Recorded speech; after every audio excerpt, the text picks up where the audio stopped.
पुष्कर की कहानी देवी सावित्री के श्राप की कहानी जाने बिना अधूरी है।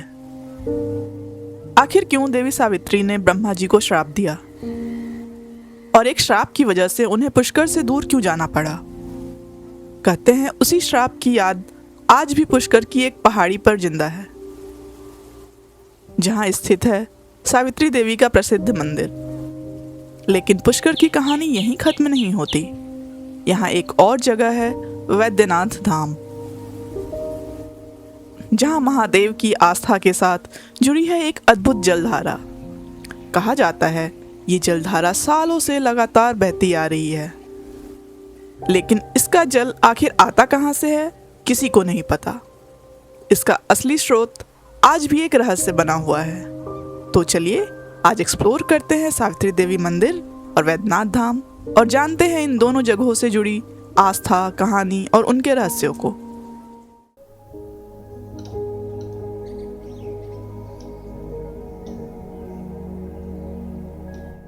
ब्रह्मा टेम्पल से करीब 3 से 4 किलोमीटर का सफ़र तय करके हम चलते हैं रत्नागिरी की पहाड़ियों पर बने सावित्री देवी टेम्पल की तरफ।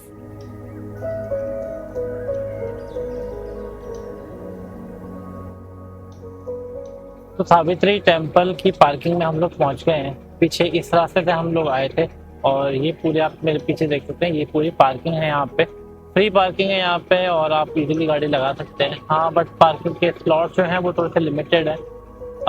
मेरे पीछे आप देखेंगे ऊपर वो सावित्री टेम्पल है जहाँ हम लोगों को जाना है। तो जाने के बेसिकली 2 रास्ते हैं यहाँ से। एक तो आप सीढ़ियों के थ्रू चढ़ के जाएँ, जहाँ पे लगभग 800 सीढ़ियाँ आपको चढ़नी पड़ेगी और तब जाके आप टेम्पल तक पहुँच पाएंगे। दूसरा रास्ता है आप रोपवे के थ्रू जाइए। तो अगर रोपवे में भीड़ है तो थोड़ा सा टाइम लगने वाला है, लेकिन अगर भीड़ नहीं है तो आपका इजीली नंबर आ जाएगा। तो हम लोग रोपवे से चलते हैं एक बार और देखते हैं कितनी देर में नंबर आता है।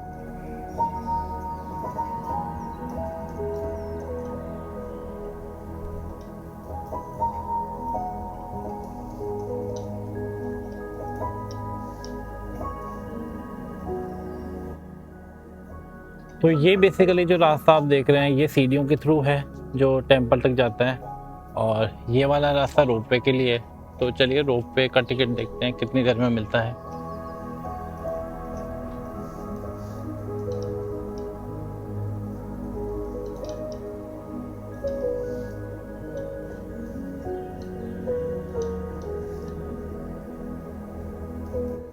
रोपवे के चार्जेस मैंने स्क्रीन पर मेंशन किए हैं, आप उसे भी रेफ़र कर सकते हैं।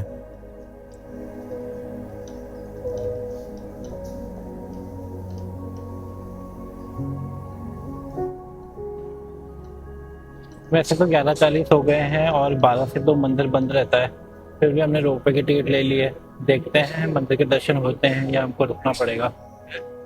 रोपवे आने में भी थोड़ा टाइम है, तो जैसे ही रोपवे आता है हम लोग निकलते हैं ऊपर के लिए।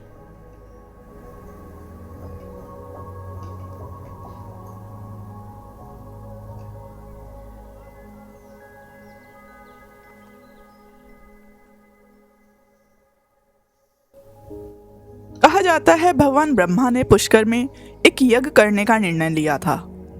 यज्ञ का शुभ मुहूर्त तय था और उस समय तक देवी सावित्री का वहां पहुंचना काफी जरूरी था। लेकिन सावित्री को पहुंचने में देर हो गई और उधर यज्ञ का समय भी निकलता जा रहा था। इसलिए ब्रह्मा जी ने गायत्री को अपने साथ यज्ञ में बैठाया। कुछ समय बाद जब सावित्री देवी वहां पहुंची तो उन्होंने ब्रह्मा जी को गायत्री के साथ देखा और ये देखकर उनका क्रोध भड़क उठा। उन्होंने ब्रह्मा जी को श्राप दे दिया कि पृथ्वी पर उनकी पूजा बहुत सीमित स्थानों पर ही होगी। और इसके बाद सावित्री देवी वहां से निकलकर रत्नागिरी पहाड़ी पर चली गई। आज इसी पहाड़ी पर स्थित है सावित्री माता मंदिर।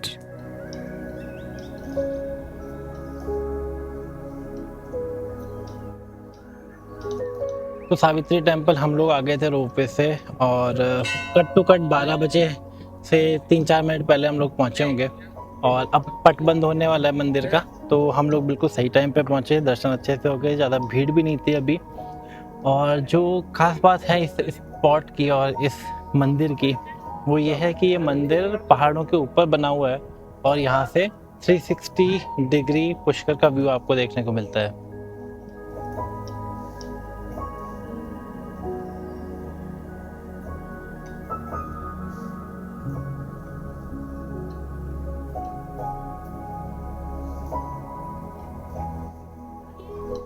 तो जब आप रोपवे से यहाँ पे आते हैं तो आप कुछ यहाँ से निकलते हैं और सामने ये है मंदिर का पट जो कि अभी बंद होने वाला है। उसके पहले आपको इधर आके शूज़ वगैरह उतारने होते हैं क्योंकि शूज़ वगैरह उतार के ही आप अंदर जा सकते हैं।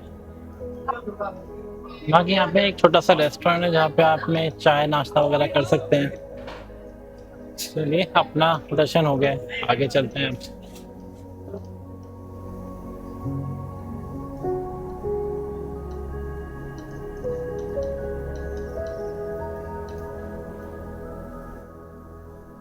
तो मंदिर काफ़ी पीसफुल था और वहाँ से जो व्यू था बहुत ही शानदार था। अभी हम लोग नीचे आ गए हैं रोपवे से और पार्किंग की तरफ जा रहे हैं। पार्किंग से गाड़ी उठा के हम लोग निकलेंगे वैद्यनाथ धाम। बहुत ही प्राचीन मंदिर है वैद्यनाथ, तो चल के देखते हैं वहाँ पे उसको।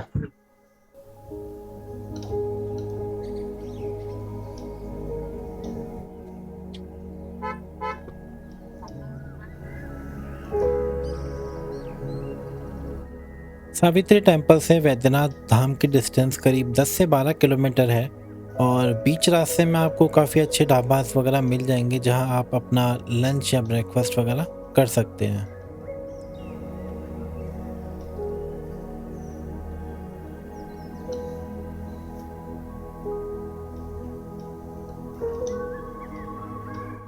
अब थोड़ी थोड़ी भूख लगने लगी थी, लंच टाइम भी हो गया है। करीब 1 बज गए हैं दिन के। तो इस वैष्णव ढाबे पे हम लोग रुके हैं। देखने से पहली नज़र में अच्छा लग रहा है, तो देखते हैं खाना वाना कैसा है, क्या टेस्ट है, और फिर अपनी आगे की जर्नी कंटिन्यू करते हैं।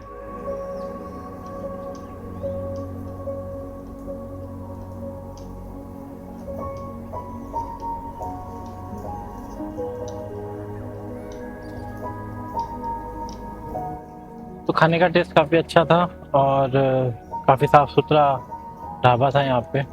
खाना खा लिया हमने, अब निकलने का टाइम हो गया। चलिए चलते हैं आगे।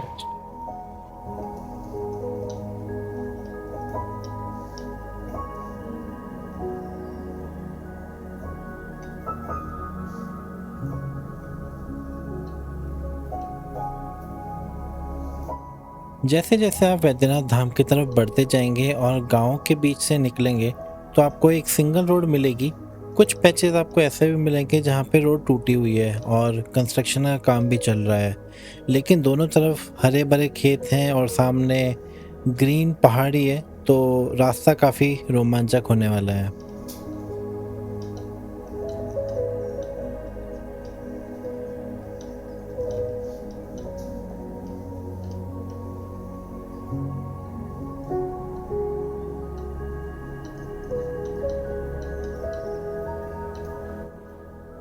तो फाइनली हम पहुंच गए हैं वैद्यनाथ धाम और यहीं तक गाड़ी आती है। इसके आगे आप कुछ दूर पैदल चलना होता है।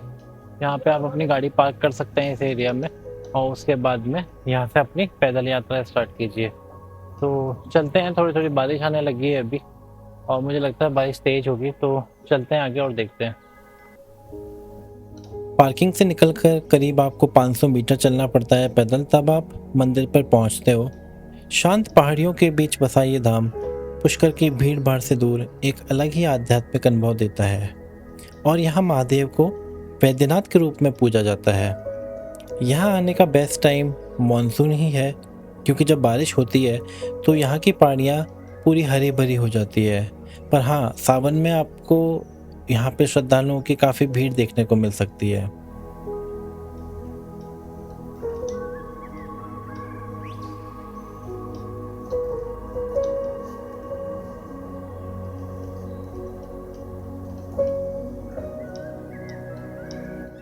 मंदिर के गर्भगृह में जाने का रास्ता थोड़ा छोटा है, पर एक बार जाने के बाद में आप स्वयं से वहाँ पे जलाभिषेक वगैरह कर सकते हैं, पूजा अर्चना कर सकते हैं।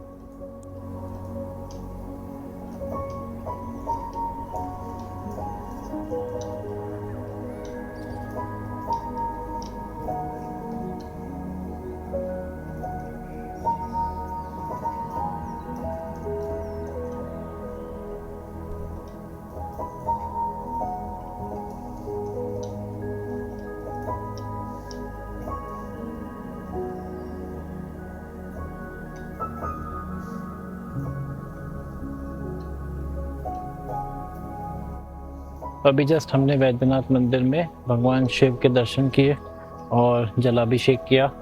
बहुत ही पावन मंदिर है और बहुत ही प्राचीन मंदिर है। कहा जाता है कि पांडवों के टाइम से ये मंदिर है, पांडवों ने यहाँ पे विश्राम किया था और उसके बाद से इसकी स्थापना हुई। तो बहुत पुराना मंदिर है ये। और यहाँ की एक खास बात ये है कि यहाँ पे एक जलधारा निकलती है और आज तक किसी को ये नहीं पता कि वो जल का सोर्स क्या है, क्योंकि किसी भी महीने में आप आ जाओ, गर्मी से गर्मी में आ जाओ, फिर भी वो जलधारा आपको यहाँ पे प्रेजेंट मिलेगी। आप मेरे पीछे देख सकते हैं, वहाँ से जलधारा निकल रही है, बट वो सोर्स वहाँ नहीं है। सोर्स का किसी को आज तक पता नहीं है। वो काफ़ी ऊपर से निकल रही है और वो कभी ख़त्म नहीं होती। दूसरी चीज़ है, जो जल का धारा बह रही है यहाँ पे, वो इतनी क्लीन है कि आप उसमें आराम से पानी पी सकते हैं।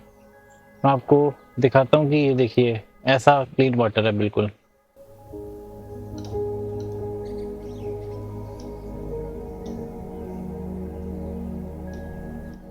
दर्शन के बाद में चलो थोड़ा सा आगे चल के एक्सप्लोर करते हैं कि क्या पता हमें धारा का सोर्स पता चल जाए।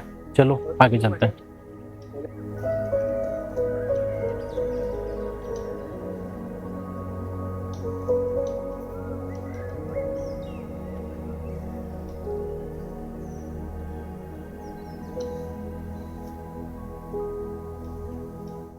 इस जलधारा का जल इतना शुद्ध और पवित्र है कि इसी जल से महादेव का अभिषेक किया जाता है और इसीलिए यहाँ लिखा है कि इस जल को अपवित्र या दूषित ना किया जाए।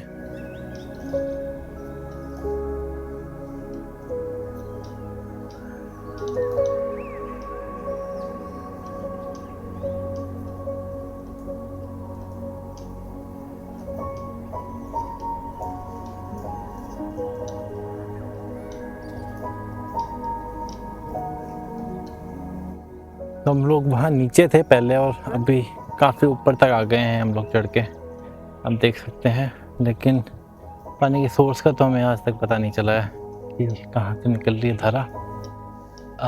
उमस काफ़ी है अभी।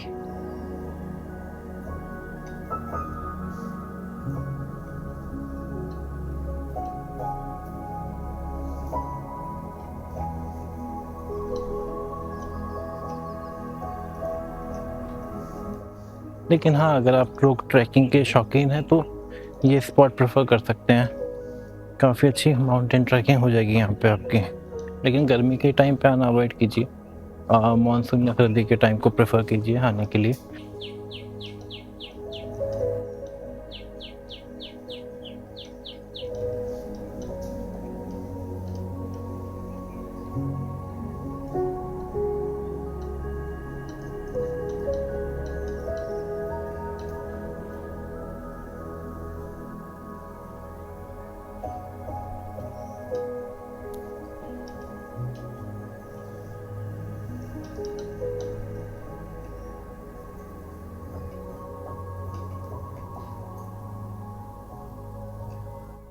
तो पहाड़ चढ़ते हुए हम लोग एक ऐसे स्पॉट पे आए हैं जहाँ पे रेत का बड़ा सा टीला है और चारों साइड में माउंटेन्स आप मेरे पीछे देख सकते हैं।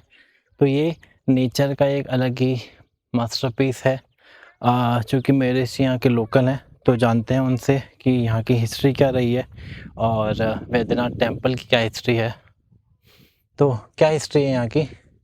यहाँ पे पुष्कराज की जो मेन परिक्रमा होती है, उस परिक्रमा का ये मुख्य भाग माना जाता है वैद्यनाथ। इसे वैद्यनाथ नाथ धाम भी बोला जाता है। ये पुष्कर के 10 किलोमीटर दूरी पे बसा हुआ है। यहाँ की मान्यता यह है कि यहाँ पे जो शिवलिंग है उसकी स्थापना भगवान ब्रह्मदेव ने करी थी। जो यज्ञ हुआ था उस यज्ञ के उसी अगले महीने में जो पांडवों को वनवास मिला था, उस वनवास का कुछ समय उन्होंने यहाँ निकाला था। यहाँ निकालने से ब्रह्मा जी ने उनके लिए शिव जी की शिवलिंग की स्थापना करी थी और माता कुंती ने भगवान शंकर से प्रार्थना करी थी कि वे उनका जो अज्ञातवास का अगला साल निकले वो अच्छे से निकले। तो इसीलिए यहाँ पर विशेष पूजा अर्चना की जाती है। सावन का महीने में बहुत महत्व है यहाँ का और यहाँ पे खूब अच्छी भीड़ भड़ाका भी रहता है। आसपास का नज़ारा भी बहुत अच्छा है यहाँ पे दूसरी चीज़- प्राकृतिक देन है कि यहाँ पे आज तक पता नहीं चला है कि जल कहाँ से आता है। एनी टाइम जब भी आओ यहाँ पे शुद्ध जल एनी टाइम झरना चलता रहता है यहाँ पे। ये एक बहुत बड़ी प्रकृति की देन है। जैसा कि मैंने आपको बताया कि यहाँ पे एक जो जलधारा है वो कभी ख़त्म नहीं होती, चाहे आप गर्मी के टाइम में आओ, चाहे आप सर्दी के टाइम में आओ, या फिर बारिश के टाइम में आओ। तो दूसरी चीज़ है, उसके सोर्स किसी को नहीं पता आज तक कि वो कहाँ से निकल रही है। सेम चीज़ मेरे ऋषि बता रहे हैं।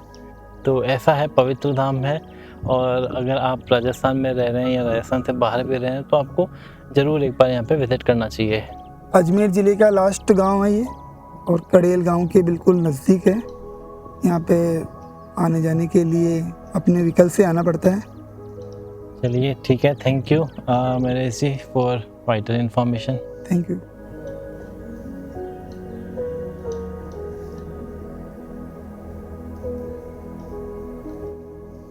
तो बहुत ही अच्छी विजिट रही हमारी पुष्कर और बैद्यनाथ धाम। मंदिर के दर्शन भी काफ़ी अच्छे से हो गए सारे टेम्पल्स में, और पहाड़ भी हमने काफ़ी अच्छे से एक्सप्लोर किया बैद्यनाथ धाम में। तो अब टाइम हो गया निकलने का वापस बैक टू होम। तो निकलते हैं। और अगर अभी तक आपने चैनल हमारा सब्सक्राइब नहीं किया तो सब्सक्राइब कीजिए, और कमेंट ज़रूर कीजिए अपने सुझाव और सजेशंस। मिलते हैं नेक्स्ट वीडियो में एक नए डेस्टिनेशन के साथ में। तब तक के लिए bye bye, thank you and take care.